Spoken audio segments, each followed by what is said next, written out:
Ciao e bentornato. Questo è il podcast di Above Average FPL.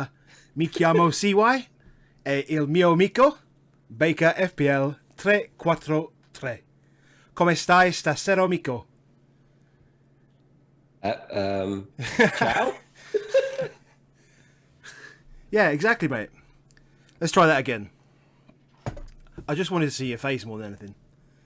So, We're Italian now, mate. We're Italian now. if anyone didn't Italian. understand that, it's basically, hello, welcome back. This is the Above Average FPL podcast with me, CY, and Baker FPL 343. How are you, mate? Yeah, I'm all right. What an entrance. What an introduction, mate. Well played. Well played. Really taking the Italian influence in our life seriously. I was really hoping we'd get a win today. I feel a little... it would have made that even better. Yeah, it would have. Would have been full Conte, but, you know. We went full Conte. We weren't full Conte. No. But we weren't full Contes either, as we have been. Yeah, exactly. So, yeah, how was your weekend? Or your week? yeah, I've not been too well, so I'm a bit croaky tonight. I just some kind of virus, not coronavirus. You know, it's that I've done all the tests, PCR and all that, some kind of virus. But yeah, been really laid low, which has meant that I've actually got to see lots of the football. Whereas yourself? I was planning on going to find the Loch Ness Monster yesterday. Couldn't, it was too windy, and had kids gymnastics competition all day today. So the only football that I have seen is from the highlights, and that includes, well, it doesn't include the Tottenham game because there weren't any goals to see, so I didn't even bother. So if anyone wants anything from Tottenham from me, I have no idea whatsoever. I listened to a little bit on the radio in one ear while trying to sort of focus on the gymnastics at the same time. That didn't really work too well. The wife wasn't so happy, so that went in the bin, and the earphone went in the pocket. So Nice work. Yeah. Nice work. Well, we know the team, we know the players, we know the manager now, so that changes a lot of things, and I'm sure we will talk about the two players, maybe more, but the two players that most people want to find out about and are thinking about for this week. yeah. So game weeks. Oh no! Before game weeks, guys. We are at Above Average FPL on Twitter. Baker is at Baker FPL 343. Podcast is available on Spotify, Apple, wherever you get your podcasts from. Make sure you subscribe and you'll get the latest episode direct to your device. And we also put a tweet out to let you know that it's there. Please jump on, give us a review, give us a rating. Let us know how we're getting on. You know, we get some fantastic support from people retweeting the pod and stuff like that. We get fantastic feedback and support, as I say, and critique as well. So that really helps us to get better. In one thing we did this week, so thank you to everyone that entered, is we did a little giveaway. Now, if you didn't listen to near the end of the podcast last week, you wouldn't have been aware that we were giving something away. We didn't promote it on Twitter. We ended up having 14 to 15 entrants, which was great. And we had a winner. Rohan, he won 50 quid's worth of PSN credit. So he's happy with that. He loves consoles. So happy days. We even had someone come in and try and scam it off me, which was hilarious. That was a lot of fun. But so well done to Rohan. Thanks for listening. He's a new listener, so that's great. And listen out in the future on the podcast, and we might give away some more stuff. You never know. Not every week though, so not every week. No. we don't mind if you dial off a few minutes earlier. You know, most weeks don't. You know, it's fine. Yeah, but you might miss it. You might miss it. You might miss it. There you go. Yeah. Right, game week. Game week. Shall I go first? Go for it. The game week that could have been. Feels like the game week that could have been. It really does. I mean, you know, I had 61 points. So, you know, I took a nice green arrow from of about 60k, which was good. I was triple Chelsea defence, which, I mean, with Burnley, the fixture, I was creaming over that. And come 75 minutes in, it was fantastic. James had got an assist, and you know, I'd sold Havertz, but it was okay. I had my triple. Check your rank. Sorry? Check it. Did you check your rank? Of course I did. 120k I was at the time. and that wipeout cost me 60,000 places at the time. Wow. But no, I benched Livramento, but I had Cancelo, so that's fine. Had Ben White as well, 8 points. Thanks very much. So I'm not disappointed because I would not have started Livramento over Rudiger. So, in truth, it was the right thing to do. Bumo, Rafinha, thank you. Had to bring in, well, I didn't have to bring in Foden, but I had to sell Havertz to get James in because I had too many Chelsea at the time. And I wanted Foden, and I had too many City with Diaz at the back. So the transfers didn't quite work on the week. Like I lost 4 points, but I'm happy enough with the transfers anyway. Jimenez and Jesus. I mean, Jesus could have hauled. Yep. Foden could have scored. Bumo was offside. Chelsea triple up. I had Foster on the bench, but I wouldn't have started him over Mendy. So it's just it's kind of the week that was, and then you take the green though with that. When you think about the fact that could have been an absolute monster green. Well, it could have been. It would have been even bigger if Trent hadn't somehow pulled out 12 points out of his fucking arse. That would have been nice. He's quite good, though, isn't he? He's quite good. He's a good FPL asset. He's a shit defender. But yeah, that's true. That's what makes him such a good FPL asset as well. It's because actually he's basically a midfielder with clean sheet points. Anyway. He's a bit like he is, isn't he? He is. He's just a midfielder with clean sheet points. So where he played. So that's a question. Would you buy Jota? Would you buy Grealish? Perhaps. Would you buy Greenwood? Would you buy them if they got 4 points every time they got a clean sheet? I mean, United maybe not, but yeah, would you buy them if they had 4 points every time they got a clean sheet? Yeah. I mean, they'd be in. They would just be in, wouldn't they? So I think the thing with Trent now is that you've never seen that. You've never seen a man get a booking, concede free, and get top bonus. It's just not nuts. a defender. Because I was sitting there happy that because before he got his second assist, which Zuma kicked onto him. Yeah. Just put that there. Yep. He was on no bonus as far as I was aware, so he was basically on 6 points, which I thought actually, if they kept a clean sheet and he did nothing, I'd kind of take it. So at that point, I was like, okay, I'll take it. He got 4 points in injury time just on bonus, effectively, because he created a big chance for Mane and then put another ball in for a header for Origi. So he gets 1 on the bonus for the Origi one and 3 points for the Mane one. So he went from 2 overall in the bonus to top bonus just in a really short space of time. He just relentlessly puts great balls into boxes and has the ability to take a wonder free kick. And yeah, he's not the greatest defender in the world. Yeah. But who cares?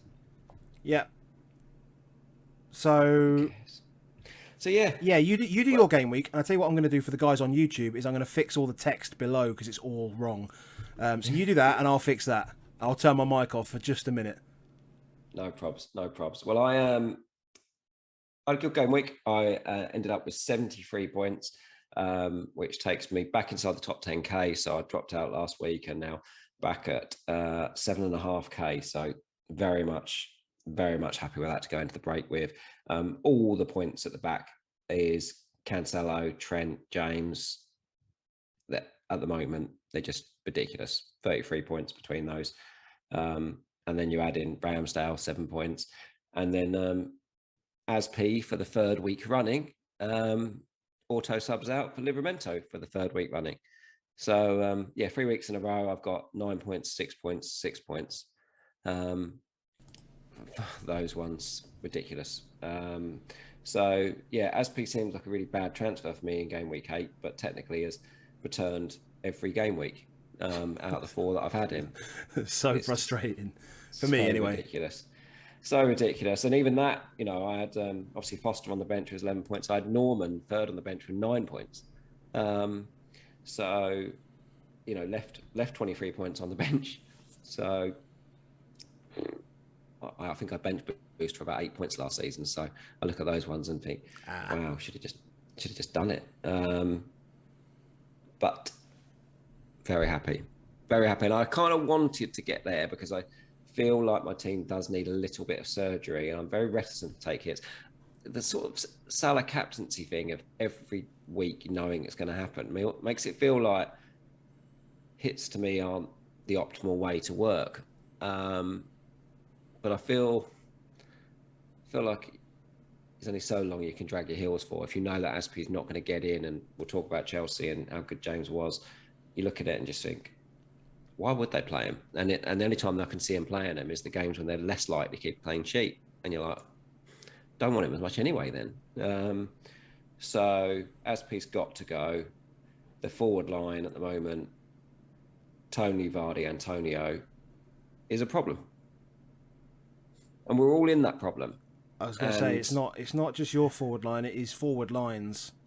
And we get to that position where we don't like it, and we have to do something about it, and try and push against it, and hope that the ones that are not performing continue not perform. Or you roll the dice, and actually these are good players. There's a reason why we got them in, and that can hurt you, and especially if you take hits.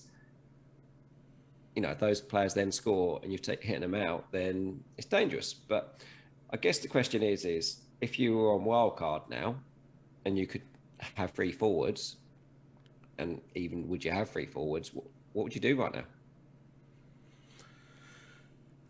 I mean, it's difficult because you want to use transfers where you think you're going to pick up points. I would probably just be looking at like an Antonio and a Huang, and then just a bin off the third guy. I mean, just because you feel like out of the 5 to 6 million guys, I mean, I don't want Tony. I just don't want Tony. And around the rest of those guys, if you're thinking like Armstrong, Broja, in particular the two guys at Southampton, I guess are the guys at that kind of price bracket, they're going to start. Who's going to start? I mean, Armstrong's, Broja's been injured and he's come back fit and not been started, and Armstrong's just scored. So it's that same thing we were saying. Well, Broja came in and scored, and like he kind of took his chance, and that's where Hasselhouten wants to go now. We thought the same with Armstrong after the first game, which did happen, and then after a few without a goal. I mean, it's difficult because a lot of strikers not many strikers go on proper runs like we saw from Vardy and Antonio this season so far, especially not in those teams. So you never look at a Burnley and think Barnes and Wood have gone on kind of some kind of scoring run, and yet generally in years gone by you stick with those players because generally they're your best players. Whereas it seems like Southampton have these three good players, and you feel like they could rotate between the three of them, which is really awkward if you're picking at that price point, which is why I think Huang is a good pick, because at the moment he is playing as that front man, even more so than Jimenez. And so I think you've got some security of starts there with Huang, if I'm honest, at the moment. I think just then. And I would bin off the third striker. So I would spend. Well, I wouldn't get rid of Antonio. Rather than say I'd buy Antonio, I wouldn't get rid of Antonio, because then I've only taken him in at 7.5. Huang 5.5, Scarlett 4.5, or Gelhardt, or whoever you want down there, and then you put in a maximum of 17.5 million in your front line. I'd be quite comfortable with that. But at the moment, I'm sitting with Jimenez, Antonio, and Jesus. So I'm north of like 23 million when I really want to be 5-6 million less than that, which is a problem. If you're spending a lot of money, it's bad right now. It is in a way. You're not getting value. So it's not the best metric to use, but in the FPL app, you can sort by form. Yeah, so if you sort by form, really what you're sorting it by is points, isn't it? It's not like how well they're playing, it's how many points they're scoring for. So effectively it sort of says what sort of pounds this player should be. So Salah at the moment has form of 11.8. So he's playing like an 11.8 million pound player. That's what they're saying that. Reece James has form of 10.5. The highest form striker, bar Firmino, because Firmino's injured, is currently Josh King at 4.8 million. So we've got no striker effectively in the game currently performing at the level that you should be paying more than £5 million for them. Like, Okay. That's mad. Well, okay. So therefore we're overpaying for all of these players, effectively. If that's what it's saying in terms of like points per million that you're getting for these players, you're not getting value by spending money up top. But I do think it's still worthwhile having at least one, and if not two, that there are some money in, because Christmas comes, you want those kind of talisman, that number 9 that's going to play regularly, because rotation tends to happen a lot more. It does tend to happen more in midfield. Players' minutes get numbered. Just because of the amount of running they do, I guess, more than anything. Yeah, and I do think the game changes quite quickly. It doesn't take more than a couple of good games for suddenly that form on the FPL. And like I say, I'm not saying use it as a metric, but what I am saying is in terms of what points people are getting at the moment, nobody's really delivering against their price tag that you're paying for them. So if you need to free money up, it looks like forwards are the way at the moment. And the defenders, Cancelo, James, Trent, they're just making it very, very hard to go against it. And you fear them at the moment more than you fear the strikers. That's an odd thing.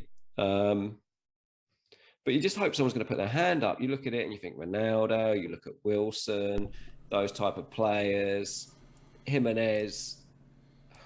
You look at his fixtures next 3 and you think, wow, like Jimenez fixtures next 3 should be okay. West Ham's not the greatest, but then Norwich and Burnley after it, you think it should be all right. But then the fixtures go bad again for him really quickly. So you're like, am I getting him in to then just take him out again? It's difficult at the moment to work through who you might do up top. It's interesting what you said there about things about Christmas, and I was just thinking, you're gonna want a striker in place for me that feels like he's not going to be, as you say, rotated out. I feel that, particularly with West Ham, they're going to continue to have Europa games.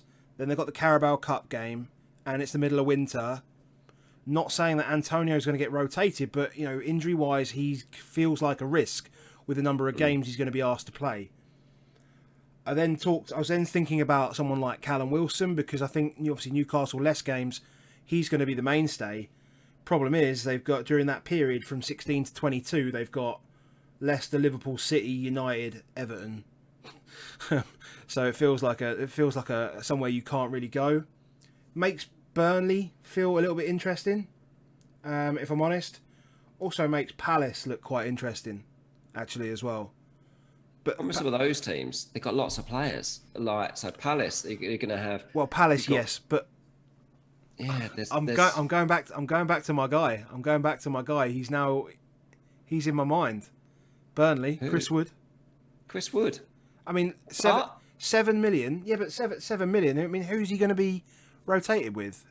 Well, who scored to knock out your clean sheet wipeout? It was Rodriguez and Vidra. Who did they come on for? They came on for Wood and Cornet. They've got 4 strikers at Burnley. So it's difficult here at the moment. And I don't think it's necessarily going to get any easier for a little while. I don't hate Chris Wood as a pick, to be honest, actually, looking at the fixtures at the moment. So coming back to that, who would our wildcard strikers in? I don't know. But I look at the next 3 and I think if I fancy anyone's going to do it, it probably is Kane. So I then start thinking, maybe I should hit Kane in. And we'll get on to that. Okay, strikers, we can think about that. But look, this week, we had 5 strikers return. These are Adam Armstrong, Timu Puki, Mateus Vidra, Divock Origi, and Jay Rodriguez. Got any of those? No. The only reason people had Armstrong was like they just pulled him off their bench because they were like, "Oh, I made this mistake on wildcard." So hold on, read those names again. Armstrong, Pookie, Vidra, Origi, Jay Rodriguez. So one of them scored a penalty, and 3 of them came off the bench. 3 of them came off the bench. One of them scored a penalty. And the other one got subbed off. So he didn't even make 90 minutes himself. The other 34 strikers that played this week, so there were 34 other strikers that played at some point this weekend, got 48 points between them. 34 strikers. Yeah. 1.5 points a game. Yeah, it makes you feel like, what's the point? Especially when, as you're saying, especially when defenders are just racking up points. Racking them up. And they're crushing it. And so therefore, and we've got some midfielders crushing it. So cheap ones as well. Yeah, some cheap ones. I just feel like you can have some punts at the moment. Because I think most strikers' ownership is going to go down this week as well. It's because people are going to look at it and go, I need him, I need him, I need him, I need this player. Strikers' ownerships are going to go down. The problem is they can only go into other strikers. Well, people, everyone's going to go on team with Pookie, obviously. That's just the next bandwagon.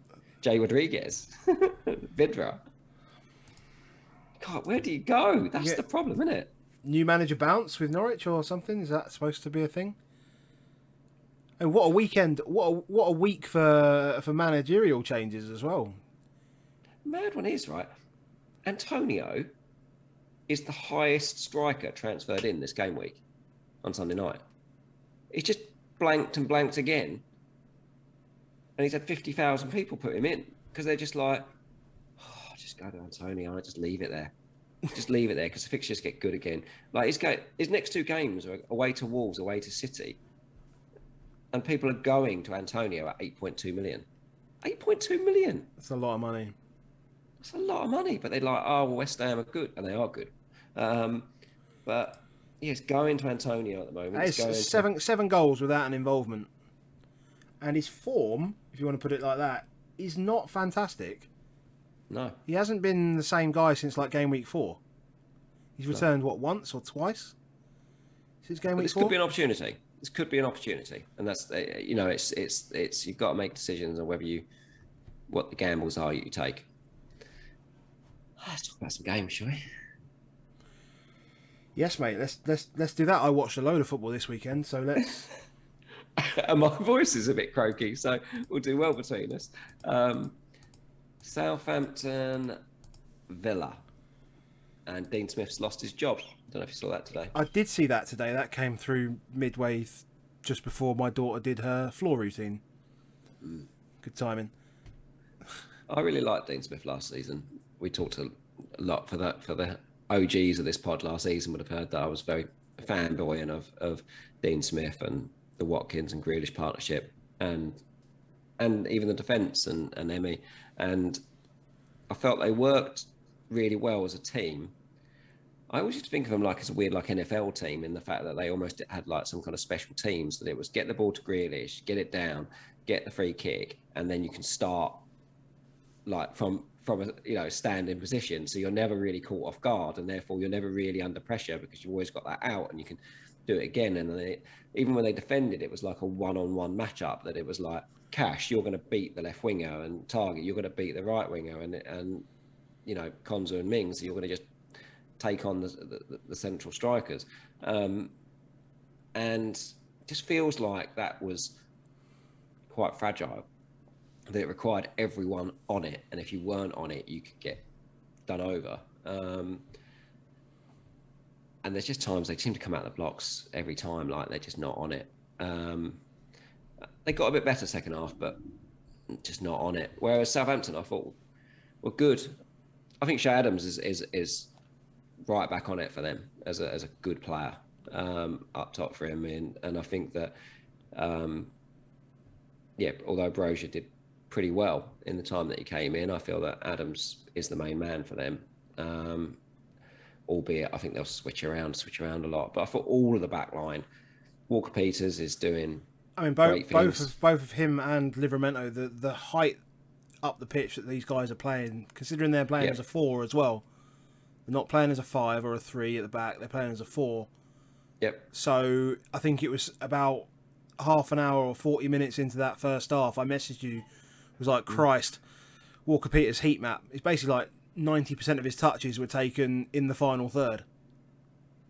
And this season they've had, Romero had a lot of injuries last season. And, he's back and he makes a big, big difference. He's such a big guy in the middle. I thought Salisu and Bednarek were really solid. Salisu looks a quality player and he's sort of like a bit left-sided as well. So therefore is when Walker Peters wants to duck inside, a bit, he can cover him quite well. Or, if the right winger wants to try and take him on or come inside him, Salisu is just always there to put the pressure on him. So that they're quite a good partnership where you've got a real left-sided centre-back with a right-footed left-back. Just a solid outfit. And then Ward-Prowse back in pulling the strings. Good team. Yeah, agreed. I just thought Villa generally just all over were just poor. They just lacked any real drive.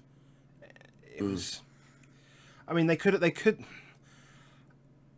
I mean, I think El Ghazi should have scored in the first half. In truth, should have been sent off about 4 times. Though. Yeah, he should have been. Yeah, he should have been sent off. Yeah, definitely.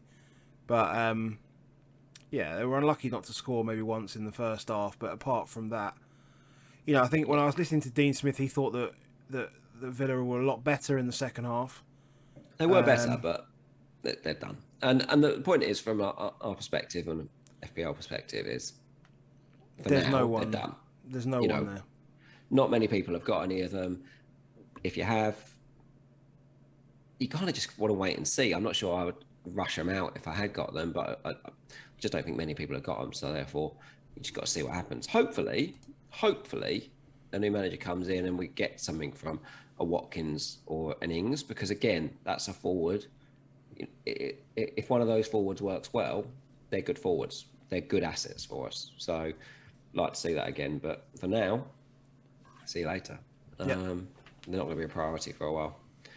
So that's them done. Saturday, lunchtime, United City. Yep. Starting lineup, is so... I didn't think that Foden would lose his number 9 spot. And I don't want to say that he's a worse asset where he was, because he obviously could have hauled a lot. But very interesting from Pep, I felt. I made the comment and you said, "Oh, Pep, is Pep a good manager?" type thing. But it is good management. So they asked him about why did Grealish not get in, and he said, "I want a left side player on the left." And I thought Grealish was a left-sided player on the left, type things. But when you actually watched it, you saw what he really meant was that he wanted Foden wide left and he wanted Jesus wide right, fullbacks wide outside them even further, and said, "I'm going to drag you. You want to play 3 at the back, effectively 5 at the back. I'm going to stop you being camped in by pulling 2 of those either side, make the midfield drop even further. And then I've got 3 world-class central midfielders in Bernardo, De Bruyne and Gundogan, who are just really clever, really on it, really good. And they're just going to punch holes in you and just keep going and take turns. And you're not going to know which one to go with. And you're just going to be drunk. And that Bernardo goal that's what it is. It looks like really bad defending, but they're just drunk on their feet, where they've just taken so many punches and he just ghosts in at the back. And they're all like, "Oh, I don't even know who my man is anymore. I'm so confused." I'm so confused about it. But that just kept happening through the whole game. They're like, the one where Foden ended up on the left wing and got through. And it's like, how is he so far away from everybody? But it's just like the right-sided centre-back and Wan-Bissaka. And they're like, I don't know which one of us is supposed to be on him. And he's just like, "I'll stand behind you, Wan-Bissaka, and I'll pull as wide as I can." And he just runs the line. Yeah, just runs in nicely off the inside of his shoulder. Yeah, he's just watching that centre back, isn't he? That line, like the whole time. It's such clever play. I saw the lineup, and I said to you that I felt it looked really, really balanced as well. The way that Jesus has been playing down that right hand side, I thought bringing in De Bruyne there was clever. Just looked really, really balanced, and I think the important thing for Pep was to make sure that United didn't think they'd solved their problem that they had against Liverpool, and that was exactly what happened. Yeah, just did it in a different way, but it's simple, isn't it? Like, it sounds really simple. I'm going to just pull you wide, pull that wide, and then you three, you just keep bashing them down the middle. And they did, and they did it so well. You know, they just, when they play like that, they look like they have so much fun. Other way around, I thought United in a way were lucky to finish with, 11 men on the pitch as well. I thought the late sort of dive in on De Bruyne, we saw it, but Ronaldo got a yellow card at the end. But it's just petulant, it was. Don't want to spend a lot of time talking about Ole and all that. We just know he's not good enough, and he should go, because just like when me and you talk about the game and like analyze a game, that's kind of the same language that Ole uses. Like, we're not using this sort of technical knowledge of, I mean, we might have even talked a bit more technical probably here than what Ole does in most of his speeches that he says after the game, but it just sounds so basic. Like, but when Tuchel tells us about a game, or Klopp tells us about a game, and that you like, rather listen to James Maddison. Rather listen to James Maddison tell you about how a game went. I get it. Do you know what I mean? I'm like, I get that now. That makes sense to me. Why you did that, or why you made that move, or how you've done it. You just don't see anything from him that says to you, yeah, they're going to buy into this and they're going to get this right. It worries me ahead of 14, where you should, in theory, be planning for this fixture turn. I mean, they will be planning for this. That's what they've got to think, is actually do it now, because if I do it now, one, I've got international break. Despite the fact that international break is a bit of a myth for most teams because everyone goes away. Everyone goes. Yeah, but it's just more the infrastructure of getting somebody in, getting them into wherever they're staying, getting ready of where they're going to be, getting their coaches' understanding of what the infrastructure is and all that piece. That's the job for doing it. So I hope that, for football's sake, I hope that they make the decision they should make and move on with it. Because actually, as well, you don't really want it turning south, Solskjaer. Not really. He's been such a good servant to them and done a good job. Really, done a good job. Yeah. So, yeah. Brentford, Norwich? City. Or? Only just on City. I was just going to say is I wouldn't think, Foden's gone out to the left wing, I need to be losing him, or Jesus gone to the right wing, I need to be losing him if you've got him, because who are you going to go to? Well, yeah. I'm not worried about Foden. I'm only really worried about Jesus because he's in a position where I could probably free some money up more than anything. So, but that's me personally. Yeah. Yeah. They're always going to be good, though. Oh, yeah. They're always going to be good. Not so good, Brentford. Yeah. No, defensively not. Very good. You could say two's Norwich and then sack their manager. It's not good. It's not good. I saw the tweets going around. I saw the tweets going around. The Norwich win a game. We don't do that here. Sack manager. Brilliant. Lovely. Yeah, obviously, I think it's obviously unfortunate timing. I don't think the game against Brentford really changes anything at Norwich. So I don't really see the big issue in sacking him. The only thing is, like, will the new manager be the right manager to bring them back out of the Championship again? Because that's, as much as they say we're going to change manager now to try and save our Premiership status, they're not going to, because the squad is not good enough. Full stop. It's just not good enough, and they had better players in their last season that are no longer there as well.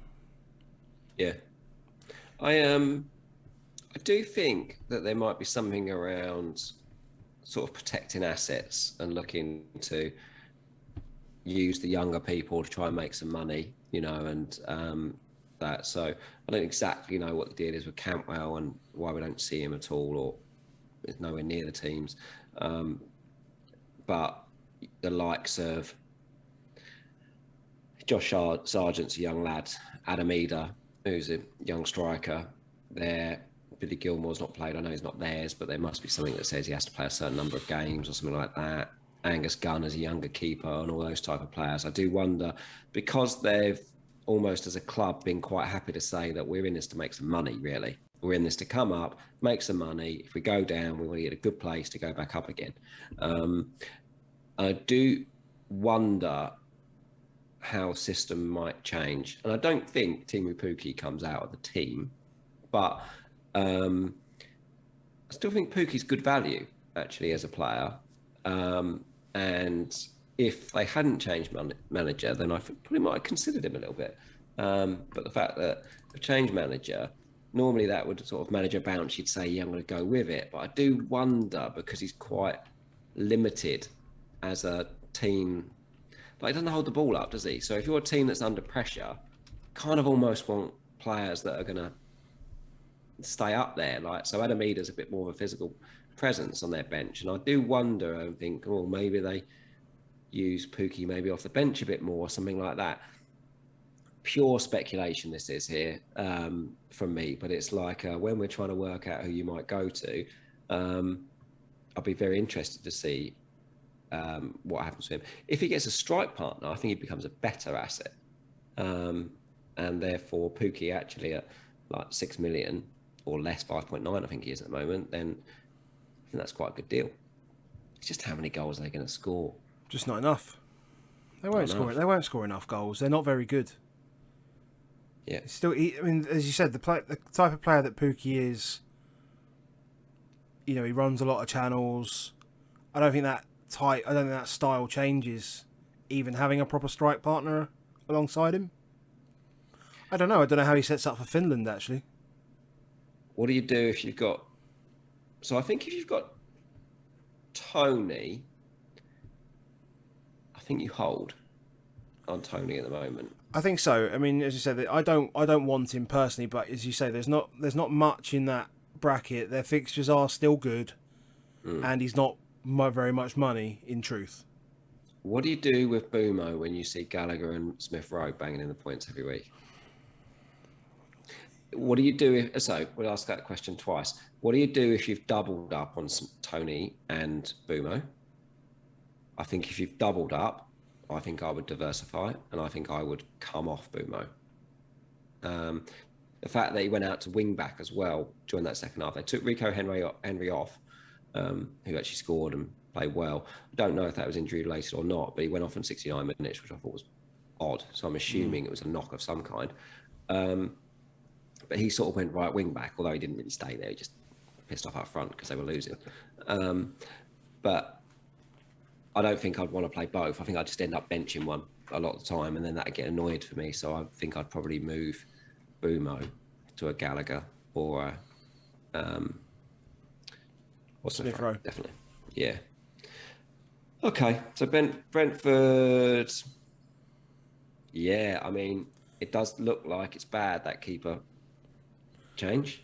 Yeah, it's weird how that has made such an impact, actually. We talked about it. Like, we know as Spurs fans, like, Hugo Lloris has performed above his XG or XGC every season he's been at Tottenham. Every single season. And we don't, Tottenham fans aren't the hugest fans probably of Hugo Lloris, despite the fact that he was clearly better than he should have been playing for us when he came to us, a World Cup winner, just a very, very good keeper from an XGC perspective. We really noticed the difference when we play Thursday nights without him. So when we played with Joe Hart, when we played with Gazzaniga, when we've played with Galini this season, you really notice the difference of what that one tier down keeper is. And also just the whole general way in which you play changes. But then when you go behind, suddenly the whole team looks rubbish because it's like, oh, we're behind. And then that other team just sort of like can block you a bit more, plays a bit slower, plays a bit more annoying. So, yeah, it's a problem. Chelsea Burnley. We'll get on to Chelsea Burnley. Yeah, so I was dying there. I was just about to put myself on mute so I could cough for a bit. I'm going to just cough one more time. We'll let him do that. So Chelsea Burnley. I mean, I had triple Chelsea defence, thinking this was the absolute plum fixture for it. Unfortunately, had to sell Havertz to get that triple Chelsea defence. I mean, Chelsea, they dominated. Everything that I saw, they dominated. I was primarily looking at sofa scores, like momentum tracker. Just absolutely dominated. And by the time they got to the 70th minute, that was the point. I was like, okay, I'll just check my rank then. No chance of anything else happening. And then They're just so good as a team. Chelsea are so good as a team. It is, 25 shots. The whole team works. The whole team plays for each other. You can make loads of changes. There's not many teams where you can make loads of changes, 3-4 changes every week, and still work smash in it. just a magnificent way. Yeah. But they've got dynamic. It's the dynamism of the players that they can bring in. So whether it be, particularly, I would say, just having players like Loftus-Cheek and Barkley at their disposal in that midfield to be able to rotate if necessary, having the ability to swap. I mean, obviously not this week because he was injured, but a Chilwell with an Alonso, similar. Tuchel wants them playing in a similar way. James Azpilicueta is going to be obviously a little bit different. I think James and Hudson-Odoi are probably more similar in the way that Tuchel's got James playing, but I mean now Hudson-Odoi is playing basically off the front man without Lukaku there now, so it's they can just move players around nice and easily, and Just well coached though, mate. Like we say it, quality of players, yeah. Effectively played in exactly the same formation as Manchester United. Effectively played in the same formation in like a 3-4-1-2. If you said to me in game week 11, we're talking about Ross Barkley in the number 10 role and Hudson-Odoi on the right side of the, of the main striker, played brilliantly, and then Bruno Fernandes in the number 10 role and Mason Greenwood as the right striker, were appalling. Like, who would you rather have out of those pairings? Game week 1 we had Bruno and Greenwood. Exactly. And they were good. And they were good. But the way that they can bring players in like Barkley and Hudson-Odoi, and they just look so well trained and create such good partnerships with players. The way they interchanged with them, the interchange between Hudson-Odoi and Reece James, I found was absolutely fascinating. That clearly Hudson-Odoi, has played right wing back for them, but he also was then able to go, do you know what? I'll be the one that comes out, and then James could come marauding in. I'd have really loved that if I was Tuchel watching that and thought to myself, wow, like if you then stick Lukaku in that Kai Havertz role, and you've got Hudson-Odoi and James and Chilwell around him. Ross Barkley was a creative player in that number 10 role. Ross Barkley becomes Mason Mount. Then suddenly you've got Lukaku with Mount, Hudson-Odoi, James, Chilwell around him. We were talking about Lukaku again. And that's what I do think is that he did a bit of running day before the game. Saw that. And 2 weeks to go. That's why I feel like either holding on to a Vardy or punting up to a Kane rather than taking all the money out is probably a better way forward, because if they play those 4 players around him, Kovacic comes back into the middle, just really good players. I can't just see him not being brilliantly. It's a blip, the 1-1. I enjoyed it because it was Chelsea losing their clean sheet when everyone had more than one. Reece James. What can we say? Just ended Azpilicueta. Just literally ended him. Yeah. Fair play, Andreas Christensen as well, to be fair, is that, is Chalobah and Azpilicueta have done very, very well every game they've played in their right centre-back, but at the moment, he's too important to not play. Mistake from Rudiger for the goal, so... That's frustrating. Yeah. I think with the amount of attacking defenders out there at the moment, I don't think it's long before we see people bench a Rudiger, do something with it, because it's like, because he doesn't get the bonus. You know, he wasn't. Well, I don't think he was ever on for the bonus, was he? No. But the thing was about Rudiger was the key thing about Rudiger was starts, right? It was minutes. That was it. But he's not benching Chilwell. Chilwell's doesn't feel like a rotation risk anymore. Does James feel like a rotation risk anymore? I don't know. How about Cancelo? How about Cancelo? Nope. I mean, Trent isn't. Literally, Trent isn't. So literally, our rotation risks are now no longer rotation risks. So Pep Roulette and Tuchel Tombola at the back appear to have just vanished. So and more teams are playing wing backs. So if United stay at 3 at the back, and let's just say that stays that way, and it goes into a new coach, and that stays that way, Conte is going to play wing backs. Yep. Yeah. Brighton play wing backs. Cucurella and Lamptey. Yep. So we've got something like, and we should take that into the macro side of this game. Suddenly we've got like 15, 16 wing backs when we used to prioritise fullbacks over the centre. We go back sometimes of you teaching me how to play the game, and years back you'd say to me, Martin, what you need to do is don't pick the centre backs as your defenders just because they're good players. Pick those fullbacks because they can actually do other stuff. And I go, yeah, they get forward, and I mean you're right. Even in teams like, so even in like West Ham's case, so Cresswell, Soufal, Southampton, Livramento, Kyle Walker-Peters, go through them all. I mean, the fullbacks Mitchell are the ones. Was very good forward. You know, is Newcastle. We might see some wing backs. You know, in come January. These things could happen. I mean, we don't even talk about Dino and Coleman nowadays anymore, but we don't need to because you only so many. You know, Pereira and Castagna, like they're still there as well. You've got all of these fullbacks that are now playing as wing backs. It's becoming more and more common. Yep. Like, and I've got Ben White and Rudiger in my team. To be fair, mate, I was very surprised that you played Ben White over Livramento this week, and fair play to you, it worked. So, yeah, I think, and that's it. Some of the wing backs don't necessarily, depends on how good their team is. If the team doesn't create a lot, then a wing back won't ever really get a lot of the bonus compared to the centre backs. So that is a big difference, actually. So in a 4 at the back type team, the centre backs do a lot more work.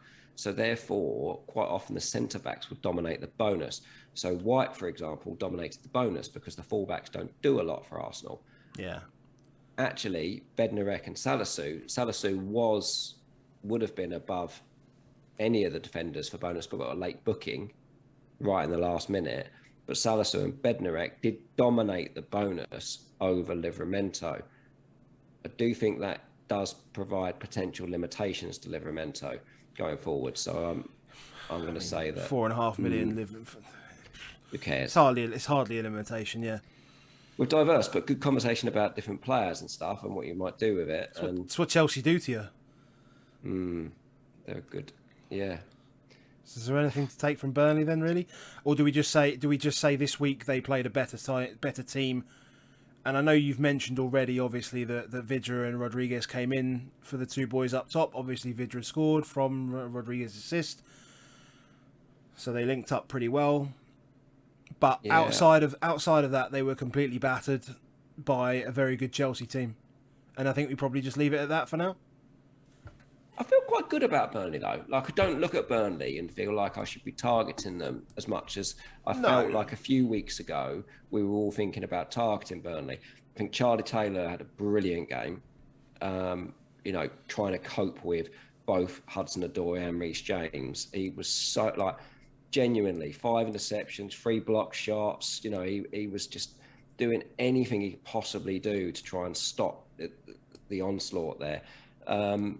Loughton's a good player. They continue to play 2 up top, regardless. Like, I quite like Burnley a lot more than I like some of the other ones around that. So I'm not going to look at Burnley and think, yeah, we can bash them up because they worked hard. That's good fixtures, though. It's still great. Yeah, and good fixtures.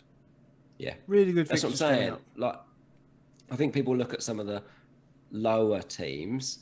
I'm going to say that rudely, but the non-Chelsea, non-City, non-Liverpool teams, and they've got Burnley. I think that's a good fixture. I don't think it is. I don't think Burnley are a good fixture for any mid-table team at the moment.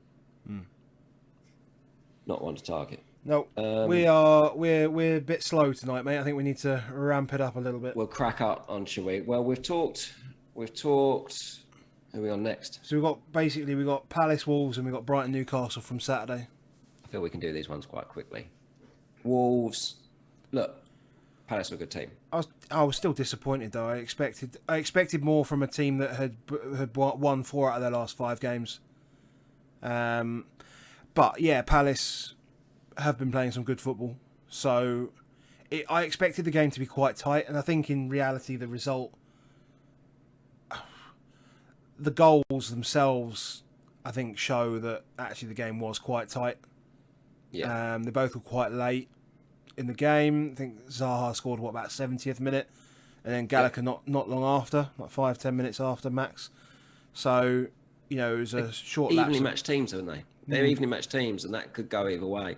I think this week's a good test for them. You shouldn't bench them at home to West Ham, but yeah, that's a biggie. But you're not going to do anything when they've got Norwich in 2 weeks as well. So if you've got them, you hold them. For Palace,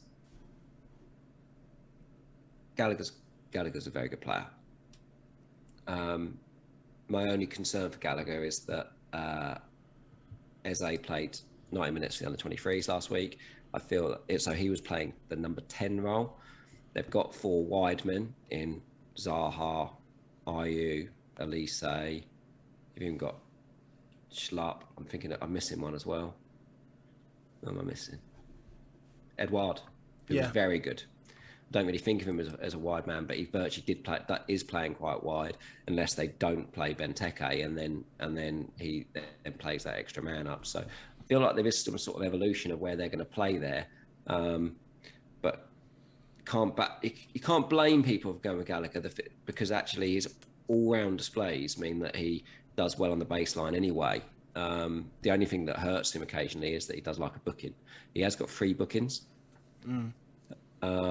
So you look at it and say, okay, if he picks up another booking, suddenly, away at Burnley, you can almost see that happening, that kind of booking in those type of games.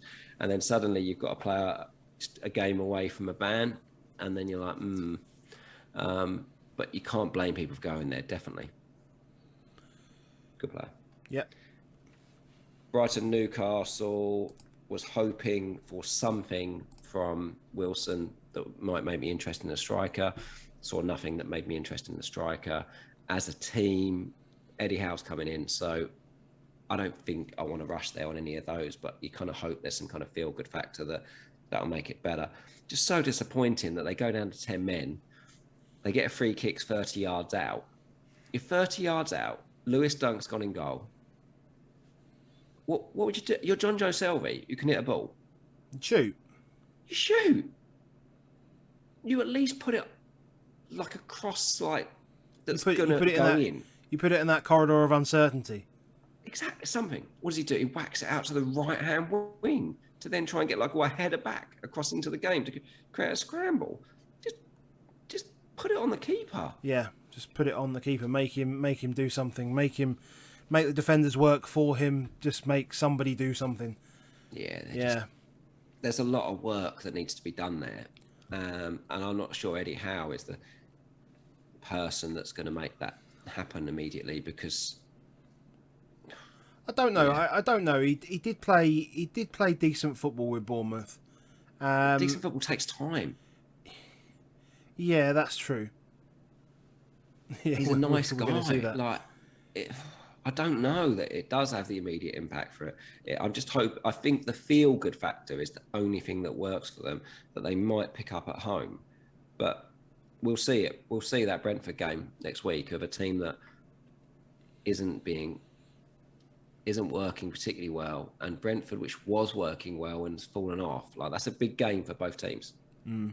Brentford don't win that, and then suddenly they could become a target, getting sucked in. Yeah, definitely. Brighton. Trossard. I tell you what, if I didn't need to take a hit for him, I would have brought him in as a punt. Not bad fixtures either. No, exactly. At We all. spoke about it last week. I'm sure we talked about it last week. They've got Leeds and Villa, have they not? Something like that? Yeah. Would you go, away to Villa, home to Leeds next two. Would you go Trossard over Gallagher? If you had the money. Yeah, probably. And that's probably because he plays further forward, generally speaking. Takes pens. Takes pens, clearly, as well. That helps. I'm not against that. I like it. More fun. But, I mean, how do I get? I can't really get there now without actually doing that just saying if surgery. Money. Yes, I mean, I'd feel like to get one player that I wanted in midfield and to get Trent in. Obviously, I'd have to drop a striker, so I need to take 8 points if I was to do that immediately, which doesn't feel like a win right now. There's too much. There's too much going on. I feel like it's always going to be that. Like the most owned he was in any game week last season was on free hit because he's kind of like that player. Do you know what I mean? Is and you want to see it for a bit more consistency first. He did last season quite often. He came off into the second half, so you just want to see him really cement that place.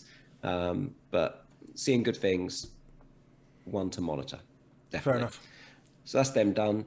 Sunday. I mean, 3 games on at 2:00, so I can't talk a huge amount about those ones really because you can only watch one at a time. So we're very, very limited. We must talk about the one which is the Everton Tottenham one. So let's do the other 2 first. Okay. Arsenal, Watford. Arsenal are good defensively. Watford are bad attackingly. Kept a clean sheet. Aubameyang took a bad penalty. Smith Rowe does what he does, which is one shot and he scores. Probably should have been ruled out for VAR for a foul, in my opinion, but that's just me saying that because he was quite well owned. And I just think you can go Smith Rowe, and he's a good option, but he's got Liverpool next, and I'd probably lean towards Gallagher just over Smith Rowe if I had to. But well done for all of you who've got 30 points in the last 3 game weeks. Can't argue with it. Talent, but don't underestimate that.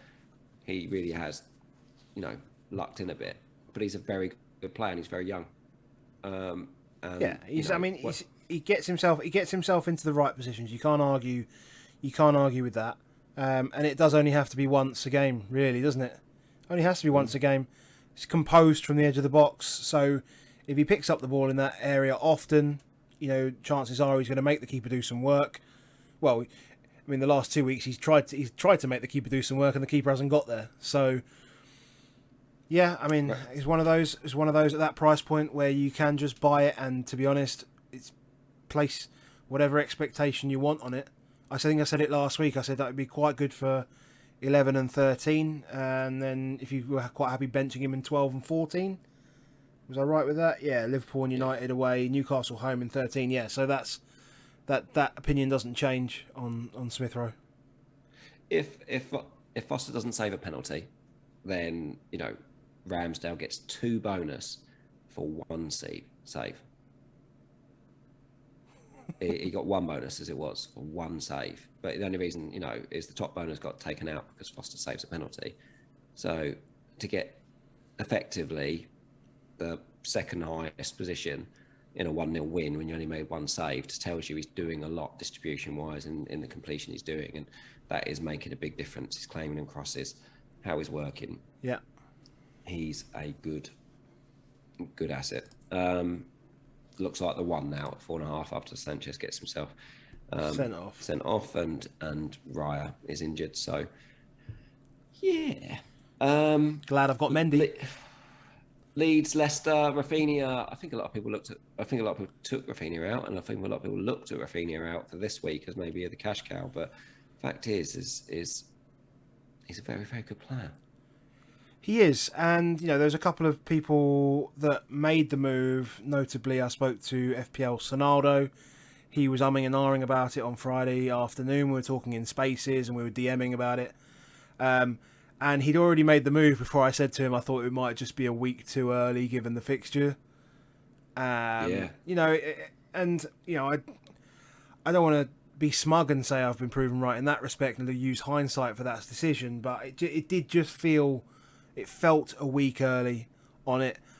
You know, having with you know, with Firmino being ruled out beyond the international break, yes, Jota felt like a, you know, obviously felt like a good move, and I think that's where a lot of people did go, is when they went from Rafinha to Jota, because of that. And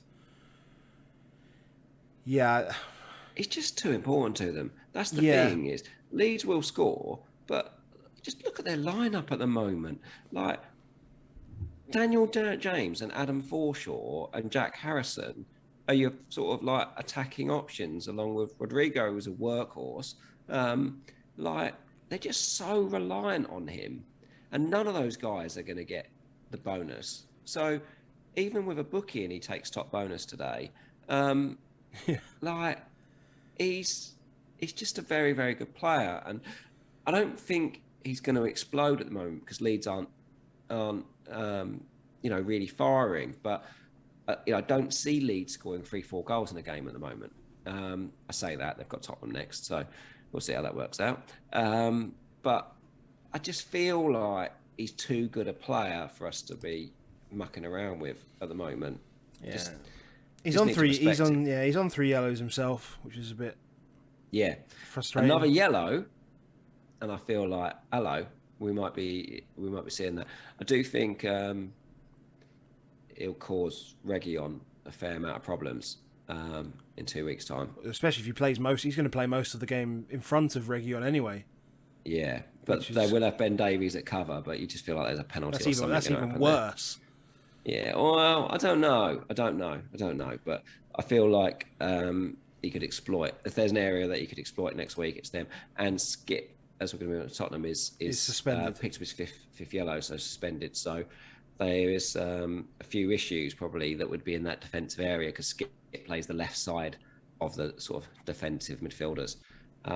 So he will have some space to roam. Leicester, they don't keep clean sheets, and Vardy's not scoring, and they've got other strikers. And as games get thicker and faster, it doesn't get any younger. Sorry, so that does worry me a little bit with Vardy, and I just think I'm probably just going to hit him out of Kane. So we'll move on to Tottenham. And yes, so I can talk Tottenham wise and talk through 2 games of what I've seen. First thing is probably just that first game, and it's only a 2-game thing, because you know, a 2-day thing really. We've had like a couple of days of training and then just sort of get into it. But my immediate thoughts were defensively we look better. That's good. As a team, kept a clean sheet today and worked hard. Kane, to me, looks like he's up for it. Make good sounds for what he's doing. Makes good runs. Is in very good positions. People will often use the touch maps as a position map, and I always like to say it's not a position map. It's a touch map. It's only where you touch the ball. Hence, Conor Gallagher looks like he's all over the pitch because he does touch the ball all over the pitch. But actually, if you really looked at where he makes his runs, there's a reason why he gets so many returns. Is he makes brilliant runs into the box. Kane spends a lot of time up top. He's just not getting the service that he needs for it, but he's very much now the main forward. I felt like the other way around, Son does not like it.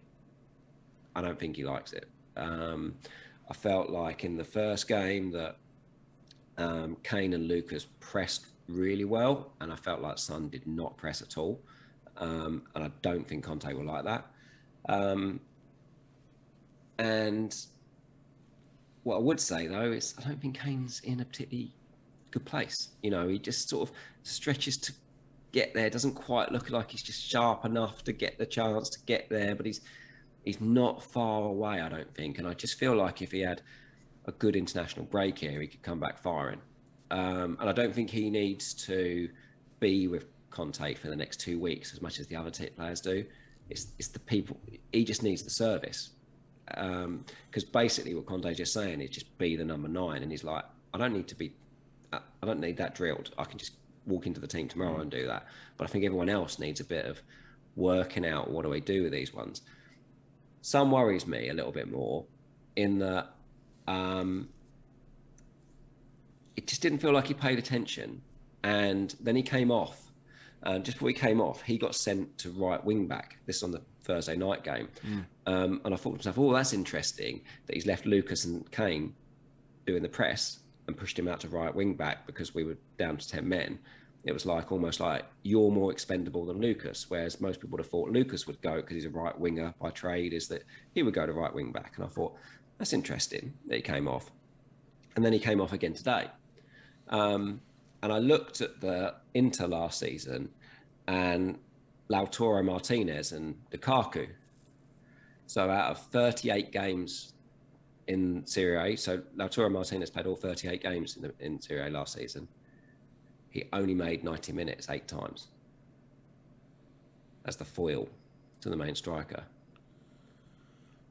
That at the same time, the expectation would, I mean, maybe we've got a small sample size and we haven't watched the Inter games, but is that going to be a result of not performing or not expending enough energy, or is that because that guy is going to be exhausted? Because that is one thing about Conte, is he will replace players that are exhausted, right? And so we should expect him, potentially, if we've got the cover to do so, to replace the right and left wing backs, etc. Yeah, so he replaced at least one wing back in every game for Inter between 65 minutes and 75 minutes. Yeah, last season. At least one wing back goes off 65 minutes to 75 minutes every game. So Reguilón comes off 70 minutes. Could be good. Clean sheet locked in. Yeah. But, to bring on Matt Doherty for him, like, that's almost like, that's a bit of an insult. But Reguilón got himself booked early on. And Reguilón had a bad game, I felt, as well, today. I feel like he likes Emerson. I feel like, there was rumours that Emerson, he wanted to sign him to replace Hakimi Inter. And I feel like, I'm seeing good signs there. So I need to make some money if I want to go Kane. And I think I'm going to go Aspi to Emerson. I think I might do it as soon as we stop recording tonight. So that's going to be my first Tottenham in and do it, because I'm quite happy to leave him on the bench if I need to, because I've done that effectively with Aspi. And I might still leave him on the bench. Anyway, I'm just trying to free up 1.1 million. But I really like the positions that Emerson's taken up. I don't so much like the positions that Reguilón takes up. And even more so, though, like, Emerson can play and Reguilón cannot. Like, he can't finish, he can't cross, he just swings. I did say that I hadn't seen anything technically from Emerson to convince me to want to bring him in. That was on a space on Thursday, I think it was, Wednesday, before the Vitesse game. It was better. I saw more of him. I'm still not sold, but I saw more of him on Thursday. Certainly. And so they've been quite close to setting each other up. So Emerson crossed and made a big chance for Reguilón today, which Reguilón obviously skied because he can't finish. I think I saw that.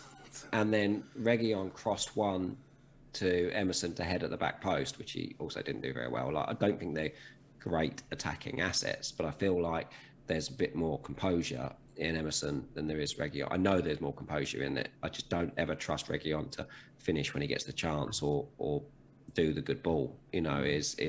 So I like it more that way. Son, if you've got him, I think you've done the right thing in getting him, and he's a great asset. But I wouldn't hit Son in this international break, whereas I'm quite happy to hit Kane in based on what I'm seeing. What will change everything is I do believe that Lo Celso comes in for Mora in that number 10 role, because it's just obvious, like we're not good enough passers. Højbjerg's not a very good passer, and certainly in a progressive way, and Mora's definitely not. They're not intelligent passers. Ndombele and or Winks or Lo Celso are better passers of a ball. I just feel like Conte is going to like them more. I've been saying that for like every day since he's been there. And then his press conference tonight, he said, we didn't pass it well enough when we had the chance. And if you look at any of the sort of stats today, the last 5 minutes, once Tanguy and Gio on the ball, guess what? We had our best spell of the match. Like, he's not an idiot. He's going to see they're the better players. Now, if you've got players that are better at playing, that might release Son, and suddenly Son might explode, on that one. So that's the wait and watch type thing. But at the moment, I like Kane as an option better than Son. If I had to go one, and I definitely wouldn't be thinking I need to get both in right now because we're still Tottenham. Yep, fair enough. And that's us on that. Apart from the last game, which is West Ham. I saw snippets of this as I was coming back on the way back, and I was listening to it actually.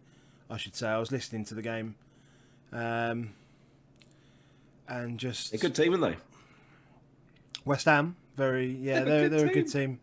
They're a good team, organised team. Difficult to break down, and one thing I noticed today is obviously that they were prominent in set pieces today. Clearly, not even just the first goal, obviously, but go on.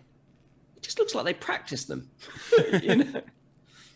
Well, they've got tall centre backs and good balls. Even their even their centre midfielders are tall. So if you've got that core of, Dawson or Ogbonna, Zuma, Rice, and Souček, you might as well practice. Diop if they needed him. You've got Antonio. And then you've got the little flies that run around these guys. Yep. Your Fornals, so the ball gets Bowen. knocked out. Quick numbers. Yeah, exactly. They're a good team, well organised. It's good. It's a good balance. I hate them, but yeah, I say like them a lot, but I like them a lot as a team to watch. I can't dislike that. I find it hard to. Obviously it's West Ham, so I'm not big keen on it, but I actually they feel like a nice team to watch. I like Jarrod Bowen at the moment. I really do. We talked about him last week. We expected him to get chances. He got 2 assists today. Does well again. He is a good player. Pablo Fornals has a habit of getting goals. And they're confidence players, though, aren't they? These guys, they really are. When they tick nicely. You feel like when they don't, like all of them, whether it be Fornals, Bowen, Lanzini, for example, even Yarmolenko was like that. He grabbed a couple, and you felt like he was going to be quality for the next 2 or 3 weeks. So, is Soufal not fit? Because I've noticed, obviously, because he was back last week. He's lost it, mate. And then Ben Johnson started. He lost the place. Like, he played Thursday night. So I think at the moment they're using Kufau as Europa and using Johnson in the league. That's the aim for the moment. Kufau's too good a player probably to stay out for a long time, but Johnson is one just to keep an eye on. The thing is, though, their centre backs often score, and Cresswell often sets them up, or at least provides enough crosses to get enough on the bonus type thing that you're like, I don't see any of us ever going there. But he is cheap. He is cheap. 3.9 million. He is the definition of cheap. I'm not selling Antonio. That's what I'm going to say. Is I know we talked about not having the value for money, but I just look at it and I just think I'm going to wait till he breaks, and he will break at some point. And when he does, we'll have the money for it. But until someone puts their hand up, or I see something really, really that convinces me that he shouldn't be in it. But he just works so hard for it them as a team, and they are a good team. And I feel like they'll find ways to help him out, because I just feel like they love him as a team, and they know how much work he puts in for them and what he does. And I just feel like they want to serve him in any way they can, and it'll happen. And it wouldn't surprise me if it happened against Wolves in 2 weeks' time. So he stays for me. Trent is just get him in. And well, can we talk about? Can we just do it? Well, seeing as, I mean, we're basically done. So I think we don't really want to talk about next week, but if we spend just like 2 or 3 minutes, maybe 5, has the thoughts on captaincy now started to shift a little bit, or because Salah didn't have a shot on target today. Obviously got an assist early on, but Arsenal are good defensively. We'll put a lot behind the ball. yeah. Yep. I mean, I did notice. Obviously, his EO came down a tad, on the back of only an assist last week. If we're following that up with an assist this week, are we happy with 5 points from our premium captain, No. or are we really just protecting ourselves from a potential risk? That's all it is. This at the moment, it's just risk mitigation, isn't it? I get it. I do get it that it is easily seen as risk mitigation. But I guess you then also, if you look at your team and anyone look at their team and say next week, who's got the fixture that I love, that I'd rather target? And I haven't got one, and I feel my team will do all right next week. But I haven't got one that I really look at and think, that's the one. Unless it was Kane. And then I'm punting on it. My only one I could potentially look at to take on Salah next week is Kane. I wouldn't trust Son on it. And so if I was looking at anyone to go in the argument against him, it would be Kane next in game week 12. And I don't see any other fixtures. Like, I know City Everton, but Benitez can make it tough, mate. He can make it tough. And I'm not 100%. Who is really in there? Unless you go Cancelo, because do I think they'll score? I could go Cancelo on it. He's the one that sticks out for me. So, and it's like that's what we're trying to do. We're trying to engineer something, and as long as I feel like I'm trying to engineer something to take on Salah, I'm not sure it's worth comfortable with it. If I look at it and go, I think this is something that's worthwhile. Then I look at it. It feels like it has to be. I mean, I understand, and you'll play that game that way, as you feel like it has to be almost an obvious choice. So you want to. You don't want the team who is playing Norwich to be playing away at them, nor do you want them to be a mid-table team really that's currently okay, but it's Southampton. You also don't want the defence that's absolutely shit at the moment, which is Brentford, playing the other team that's absolutely shit at the moment, which is Newcastle. And they're probably, if you think of Newcastle, Brentford, Norwich as your 3 teams you might want to target, the only other team that you might want to target defensively is Leeds. And that's why I guess you would go Kane.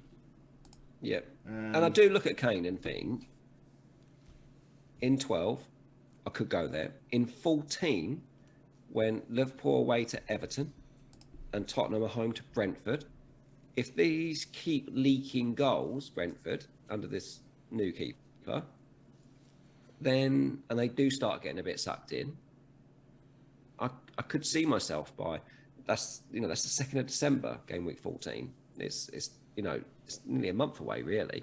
I could see myself going that one in 14.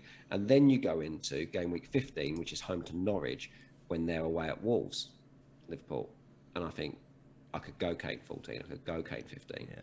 And that says to me, it's worth hitting Kane in now to have that option. Well, I think, so. Okay, that's fair enough. So I think on that note, I think we should leave the Tottenham chat there, because we might have something a little bit more about Tottenham in the international break. We will do. So we'll leave that for now. We'll announce what's going on Twitter. So I think we should leave it there for this week. We'll leave it there, mate. We've got a long international break to tinker with. We have got that. Yes. Cool. Let's do it.